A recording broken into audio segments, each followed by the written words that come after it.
it's almost like half this property. Wow, another free telly. Never paid anything for this. Very similar to the one in my dad's room, but it's a slightly different version. £9,000 plus guide price makes it something that's probably worth a bit of.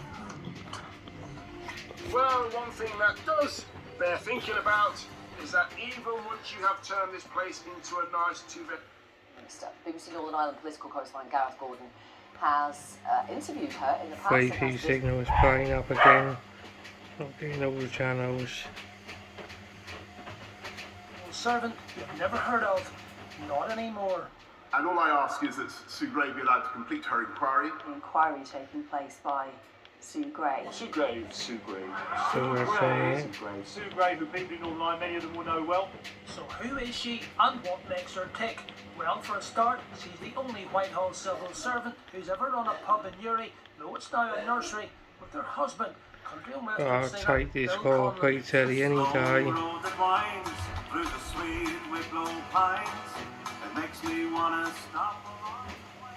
He hated the pub, and actually most of the customers didn't like him either because he was quite miserable in it.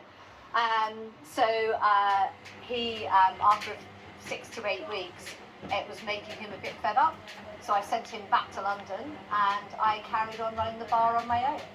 She returned to run the Department of Finance in Belfast, but the job she really wanted was head of the Northern Ireland Civil Service. Why didn't I get the job? I'm not sure I'll ever quite know, but I suspect people may have thought that I am perhaps too much of a challenger or a disruptor. I am both. And perhaps I would bring about, perhaps there's going to be too much change. And now she has a much bigger job, so how will she cope? We asked the man who knows her from his time as Tony Blair's official spokesman. I think she will find it very, very uncomfortable. She is not the sort of person who, as you know, enjoys... Probably resell that one now. But she will But I do like that one, that is a good picture. For very important matters to her duty to do this ultimately to the best of her ability. You've got a satellite input too. But might she be limited in what she can do, given she's investigating her own boss? She is somebody who, as a civil servant, is about as close to being independent as it is possible.